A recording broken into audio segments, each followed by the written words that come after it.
To był szalony dzień dla Szwedów. Po 4 latach przygotowań wreszcie nadszedł ten moment, gdy lewostronny ruch uliczny przestał obowiązywać. Było to zdecydowanie największe wydarzenie logistyczne w historii Szwecji.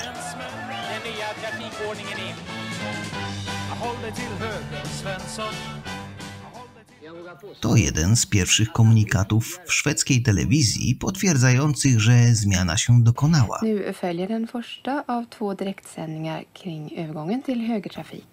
W materiale widać ówczesnego ministra transportu, a późniejszego premiera Olofa Palme.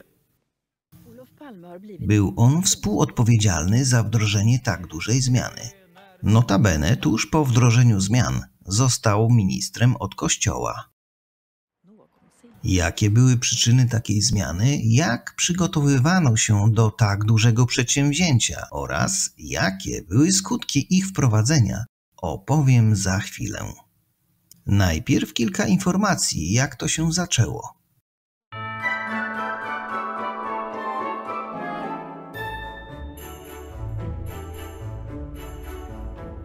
Pewnie się zdziwicie, ale już w 1718 roku król Karol XII próbował wprowadzić ruch prawostronny. Jednak pomimo rozporządzeń, by wozy pocztowe mijając się miały zmienić stronę drogi i trzymać się jej prawej strony, na niewiele się zdało. Już w 1734 roku powrócił ruch lewostronny. Dopiero w latach 20. XX wieku powróciły dyskusje o ruchu prawostronnym. Powodem był rosnący ruch samochodowy, w tym rozwój transportu samochodowego wychodzącego poza granice państwa. Kwestia ta wracała jeszcze kilka razy w szwedzkim parlamencie w latach 30., 40. i 50. XX wieku. Ostatecznie zdecydowano, że referendum doradcze Riksdagu odbędzie się w październiku 1955 roku. Zmiana jednak nie przeszła, gdyż 83% parlamentarzystów zagłosowało za ruchem lewostronnym. W lutym 1963 roku Rada Nordycka zaleciła szwedzkiemu rządowi podjęcie natychmiastowych działań w celu wprowadzenia ruchu prawostronnego w kraju, a 10 maja 1963 roku przy 294 głosach za i 50 przeciw Riksdag podjął decyzję o wprowadzeniu ruchu prawostronnego. Termin wprowadzenia zmiany wyznaczono na 1967 rok. Poważnie wzięto pod uwagę galopujący wzrost samochodów oraz to, że wszyscy sąsiedzi Szwecji już dawno przeszli na ruch prawostronny. W celu nadzorowania zmian powołano Państwową Komisję Ruchu Prawostronnego. Rozpoczęto też realizację 4-letniego programu edukacyjnego za radą psychologów i to nie żart. W 4 lata musiano przygotować społeczeństwo do wielkiej zmiany, która według sceptyków miała wywołać chaos. Tylko z pozoru wydawać by się mogło, że jeśli aż 90% samochodów w Szwecji ma kierownicę po lewej stronie, to wystarczy przestawić znaki, przemalować znaki poziome i zmienić skrzyżowania. Ulice jednokierunkowe stwarzały wyjątkowe problemy. Po drugiej stronie ulicy trzeba było wybudować przystanki autobusowe. Skrzyżowania musiały zostać przekształcone, aby umożliwić włączenie się do ruchu. Pomyślcie, ile setek tysięcy znaków drogowych należało zmienić i to w krótkim czasie, tuż przed wprowadzeniem zmiany. Problemy logistyczne to nie jedyne, co trapiło komisję nadzorującą wielką zmianę. Należało przygotować społeczeństwo, informując je w należyty i dosadny sposób.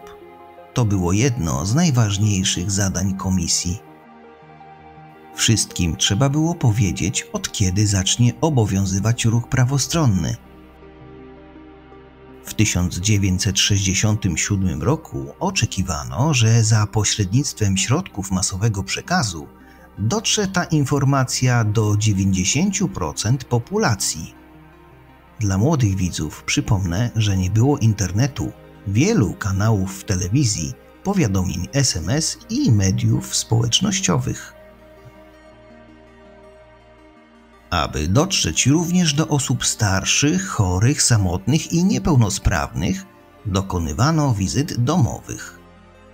Przygotowano materiały dla osób niedowidzących i niedosłyszących, a także materiały dla różnych grup językowych.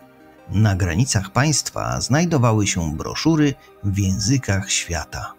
Można powiedzieć, że była to największa kampania informacyjna w historii Szwecji. Obejmowała eksponowanie logo Doggenhå na różnych pamiątkowych przedmiotach, w tym kartonach po mleku i nawet na gaciach, bieliźnie i oczywiście w prasie. Szwedzka telewizja zorganizowała konkurs na piosenki o zmianie, które słuchacie w tle.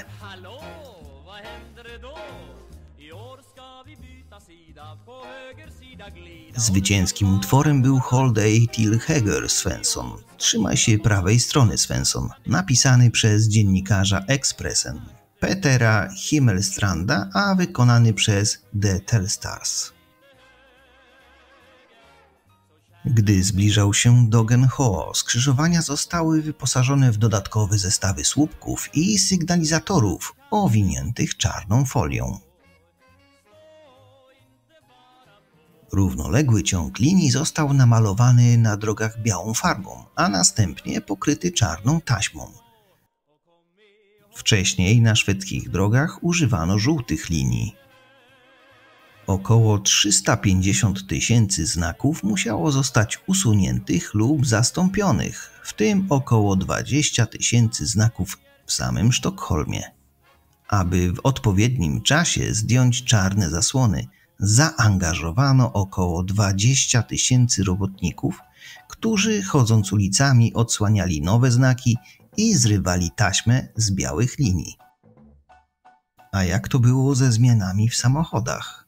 Samo przystosowanie samochodów do jazdy drugą stroną jezdni nie było zbyt skomplikowane.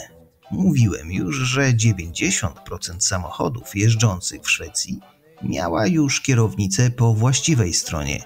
Jedynie lampy mogły stwarzać zagrożenie, oślepiając innych kierowców.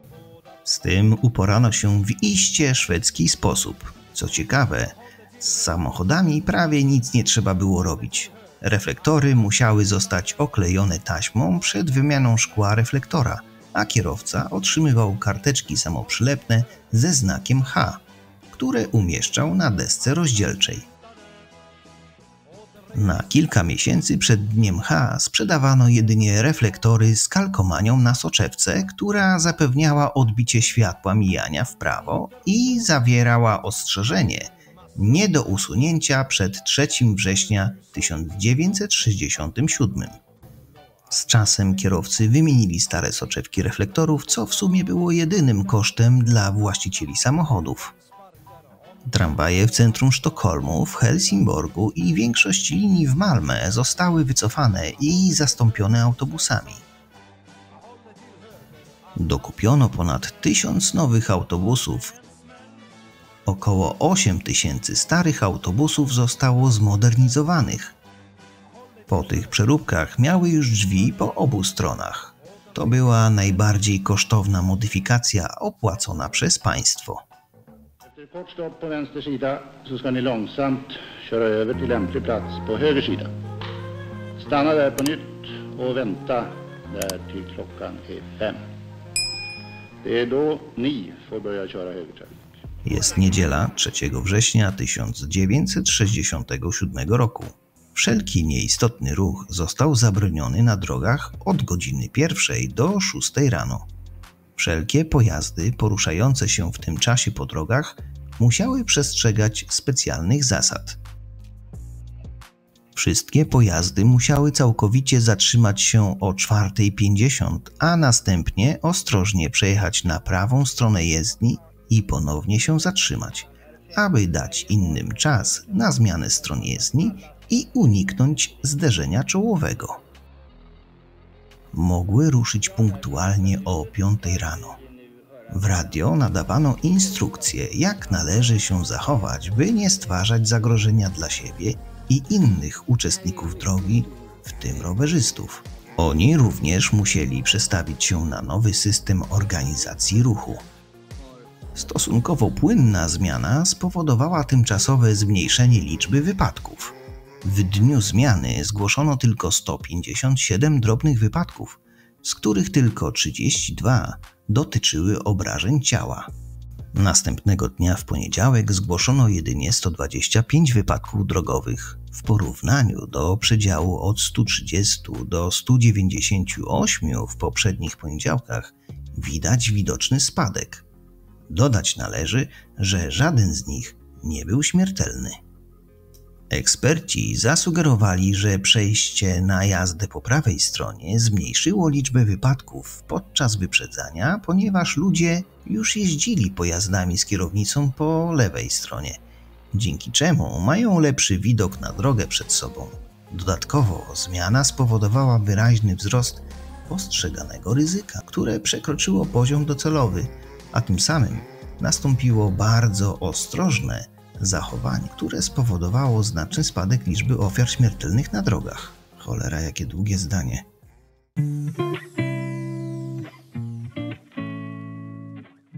Rzeczywiście, w rezultacie znacznie spadły wypadki śmiertelne z udziałem samochodów z samochodami i samochodów z pieszymi, a liczba roszczeń z tytułu ubezpieczeń komunikacyjnych spadła o 40%. Ten początkowy entuzjazm okazał się przedwczesny. W ciągu następnych 6 tygodni liczba szkód ubezpieczeń komunikacyjnych wróciła do normalnego stanu, a do 1969 roku wypadki powróciły do poziomu sprzed zmiany. Chociaż cały ruch drogowy w Szwecji stał się prawostronny, metro i koleje nie przeszły na nowe zasady i nadal jeżdżą lewostronnie, z wyjątkiem systemów tramwajowych. Dodatkowo wiele z nich zostało porzuconych w wyniku zmiany. Przetrwały tylko tramwaje w Norrköping i Göteborgu oraz 3 linie w rejonie Sztokholmu. Göteborg poniósł wysokie koszty przebudowy tramwajów, podczas gdy Sztokholm po prostu dokupił brakujące autobusy, gdyż pozostałe linie tramwajowe miały tramwaje z drzwiami po obu stronach. W każdym razie większość tramwajów w Sztokholmie zastąpiono metrem. Tą decyzję podjęto dużo wcześniej, ale to już inna historia.